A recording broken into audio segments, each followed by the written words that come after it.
Qatar நாட்டில் ஜுஜுபி tree அப்படின்னு ஒரு ட்ரீ இருக்குது. அது வேறு ஒன்றும் இல்லை, நம்ம ஊர் இலந்த மரம்.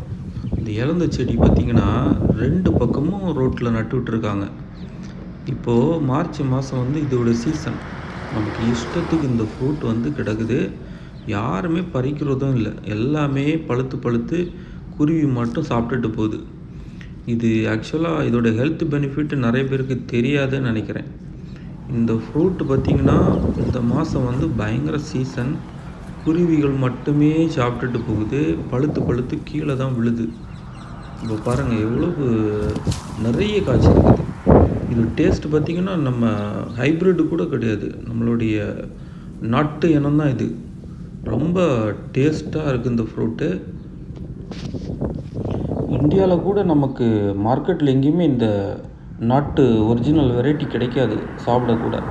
ஆனால் இங்கே பார்த்திங்கன்னா இஷ்டத்துக்கு இருக்குது. இதோடைய லீவ்ஸ் வந்து ரொம்ப மெடிசின் பவர் உள்ளது.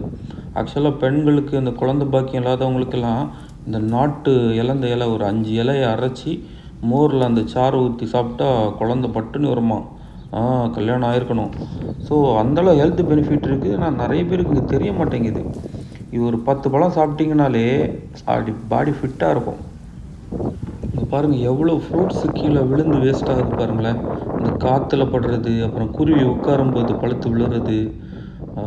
நம்ம தினமும் காலையில் அந்த மரத்து பக்கத்தில் போனாலே ஃப்ரெஷ்ஷாகவே நமக்கு பறக்கிட்டு வரலாம்.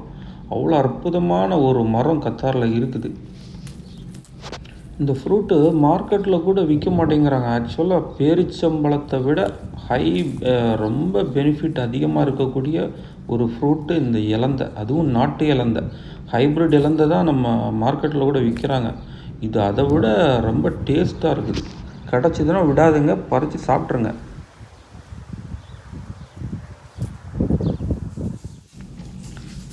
இதான் இன்றைக்கி கிடச்ச இலவச வரவு.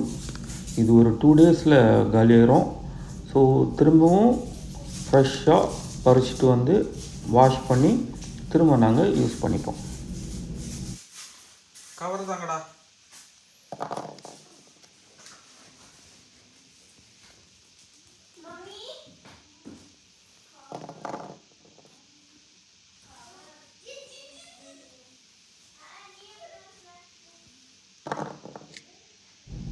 இங்கிலீஷ் நேம் ஜுஜுபி. இந்த ஃப்ரூட்டு பறிக்கிற டைமில் ஒரு பறவை வந்து ஒரு காரன் அடிச்சுட்டு போயிட்டான். ஸோ அது நடு ரோட்டில் தத்தளிச்சிட்டு இருந்துச்சு. ஸோ நானும் கிராஸ் பண்ணி போயிட்டேன். அப்புறமா ரிவர்ஸ் வந்து இந்த பறவை வந்து சேவ் பண்ணி விட்டுட்டு நானும் எஸ்கேப் ஆகிட்டேன். பாய்.